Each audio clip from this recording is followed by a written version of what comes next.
నమస్కారం. గోపాల సాముద్రికంలో కర్మకథలో భాగంగా ఇప్పుడు మనం ఈ పరమాత్మ, ప్రకృతి, క్రియ, ఈ సృష్టి, జీవాత్మ, వ్యక్తి, కర్మ, రుణము, బంధాల గురించి తెలుసుకుంటూ ఇప్పుడు క్రియ అంటే ఏమిటి, కర్మ అంటే ఏమిటి, ఈ రెండిటికి భేదం ఏమిటి? పరమాత్మ ఒక్కడిగానే ఉన్నప్పుడు, అది ఒకటిగానే ఉంటే సృష్టి అనేటువంటిది జరగదు. సృష్టి చేయటం అనేటువంటిది పరమాత్మ యొక్క స్వభావము. అంటే సృష్టి చేయాలి అంటే పరమాత్మ యొక్క అంశాలుగా పరమాత్మ పంచభూతాలుగా వ్యక్తమవుతుంటాడు.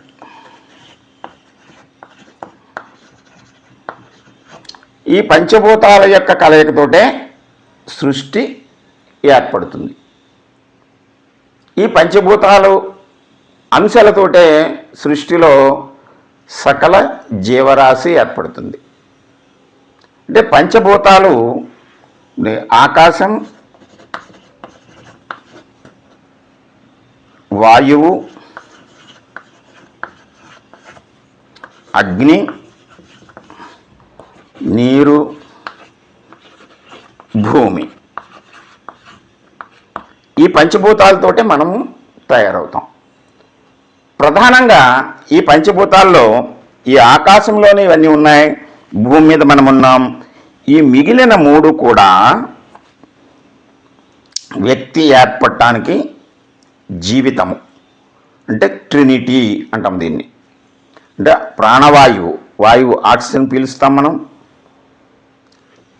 నీటిని స్వీకరిస్తాము. దాని వలన లోపల తేజస్సు, అగ్ని తత్వము బయలుదేరి ఈ ప్రాణము కొనసాగుతూ ఉంటుంది, కర్మలను ఆచరిస్తూ ఉంటుంది. సరే, ఇప్పుడు మనం ఇవి కర్మలు చేస్తాయి, పంచభూతాలు కూడా కర్మలను చేస్తూ ఉంటాయి. వ్యక్తి అంటే జీవాత్మ విడిపడిన తర్వాత ఈ పంచభూతాత్మకమైనటువంటిది శరీరము. ఈ శరీరంతో కర్మలను ఆచరిస్తూ ఉంటాడు. అయితే ఈ కర్మలకు, వ్యక్తి చేసేటువంటి కర్మలకు తేడా ఏమిటి అంటే, కర్మ అనేటువంటిది ఒకటి జరిగితే చలనం లేకపోతే మార్పు, ఏదొక ఈ శక్తి ఒక రూపం నుంచి ఇంకో రూపముకు మారాలి అంటే చలనం జరగాలి, కర్మ జరగాలి. అలాగే మన వ్యక్తిలో ఉండేటువంటి ఈ శక్తులు మార్పు జరగాలి అంటే, ఈ రుణాలు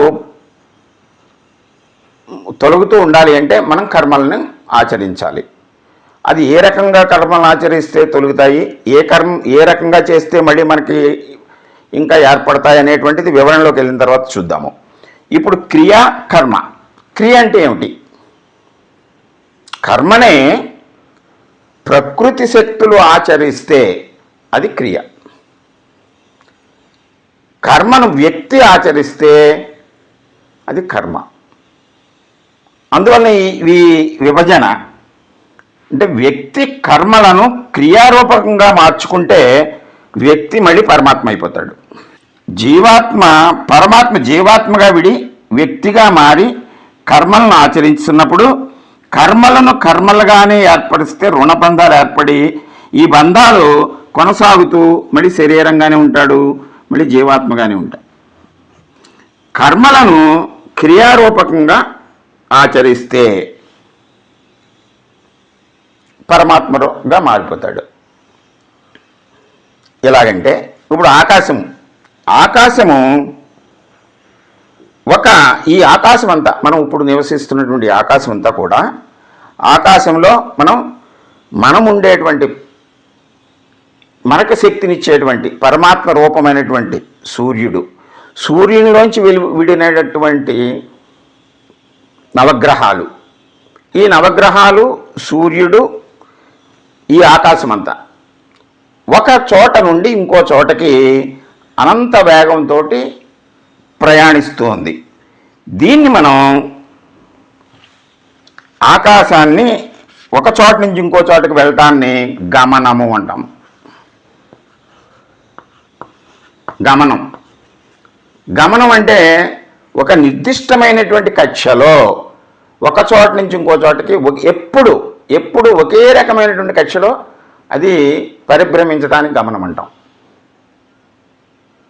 ఈ విశ్వమంతా కూడా ఓ పక్కకి వెళుతోంది.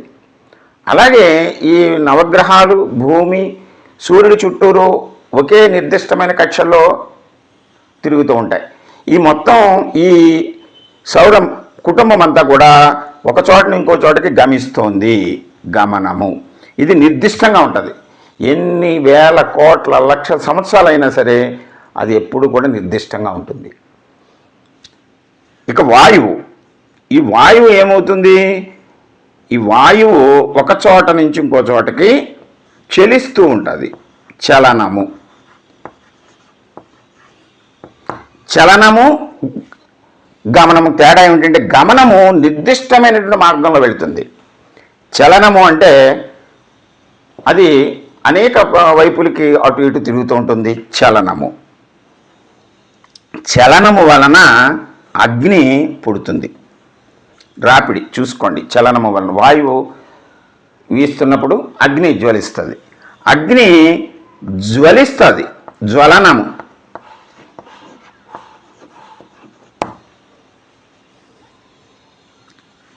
ఈ అగ్ని జ్వలించటము వలన అంటే రెండు వాయువులు కలిస్తే అగ్ని పుడుతుంది. అక్కడ మనకి సైన్స్ ప్రకారం కూడా చూస్తే ఆక్సిజన్ను, హైడ్రోజన్ను రెండు కూడా ఎప్పుడైతే కలిసి ఒక ఉష్ణోగ్రత దగ్గర 1800 డిగ్రీల ఉష్ణోగ్రత దగ్గర అవి కలిసి నీరు ఏర్పడుతుంది.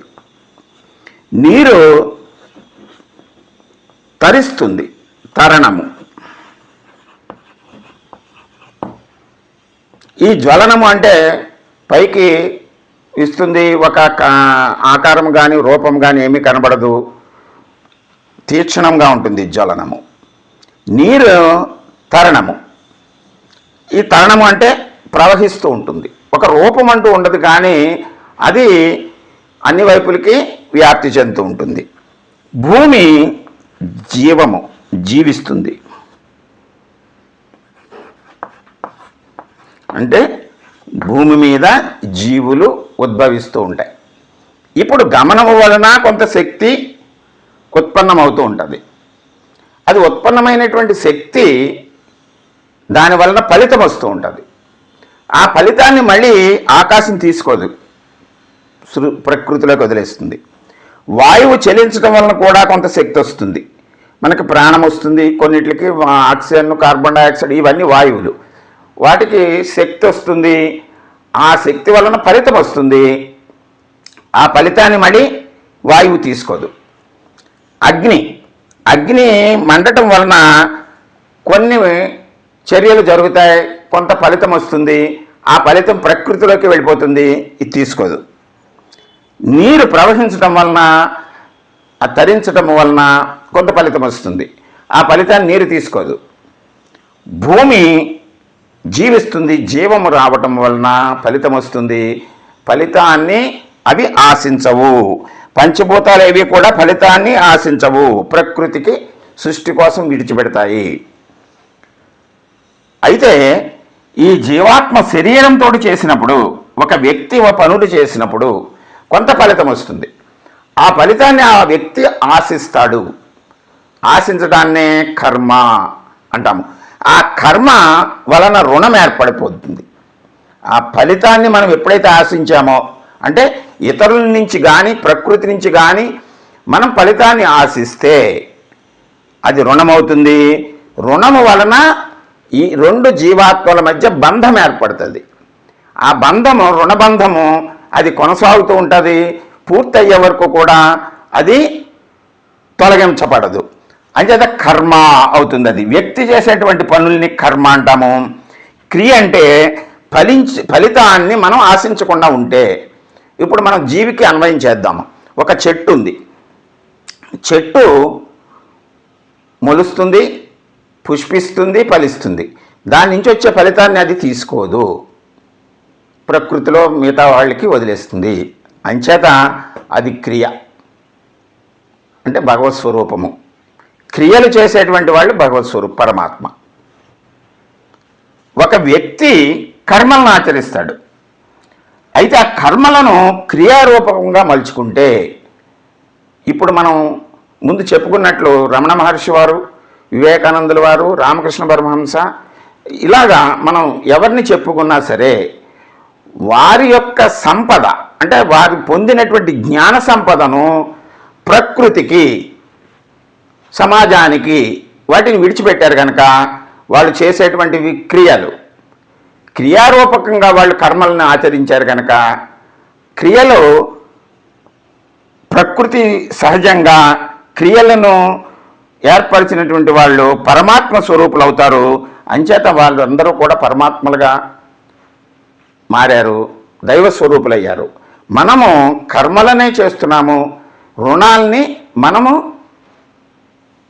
కర్మ వలన వచ్చే ఫలితాన్ని మనం ఆశించకుండా ఉంటే, అంటే కర్మ కోరిక వలన చేస్తూ ఉంటాము, కామ్య కర్మ. దాన్ని శ్రీకృష్ణ పరమాత్మ భగవద్గీతలో ఏం చెప్పాడు మనకి? నిష్కామ కర్మ చేయమన్నాడు. అంటే కోరిక లేకుండా కర్మ చేసేస్తే, ఇవి కోరిక లేకుండా చేస్తున్నాయి, చెట్లు కానీ ఇవి కానీ ఈ ప్రకృతి శక్తులు కానీ పంచభూతాలు కానీ కర్మలు చేస్తున్నాయి, కోరిక లేకుండా చేస్తున్నాయి కనుక నిష్కామ కర్మ క్రియారూపకంగా మారుతుంది, పరమాత్మ స్వరూపంగా ఆయన నిష్కామ కర్మ చేయాలి. శ్రీకృష్ణ పరమాత్మ కర్మలను చేసిరాడు, అంటే ఒకరికి చెప్పడం చేయటం ఇవన్నీ ఆయన తన కోసం చేయలేదు. ఆయన ఆచరించేవన్నీ కూడా ఒక వ్యక్తి నుంచి తానేమీ ఆశించకుండా ప్రకృతికి పరంగా చేసేటువంటి కర్మలన్నీ కూడా క్రియారూపకంగా మారుతాయి. అంచేత ప్రకృతి శక్తుల్ని మనం వాటి నుంచి అవి విడుదల చేసేటువంటి శక్తి అంతా కూడా క్రియ అవుతుంది. క్రియను పరమాత్మ మాత్రమే క్రియారూపం చేసినటువంటి వాళ్ళు పరమాత్మలు అవుతారు. అంచేత మన కర్మలను కూడా మనం రుణాల్ని ఆశించకుండా, ఫలితాన్ని ఆశించకుండా కర్మలను చేస్తే ఈ వ్యక్తి కూడా శక్తిగా మారి పరమాత్మ రూపంలోకి మారుతారు. అంచేత నిష్కామ కర్మ అని మన భగవద్గీతలో చెప్పారు. మనం ముందు ముందు ఆ విషయాలు చెప్పుకుందాం. అంతవరకు నమస్కారం. మరల కొనసాగిద్దాం.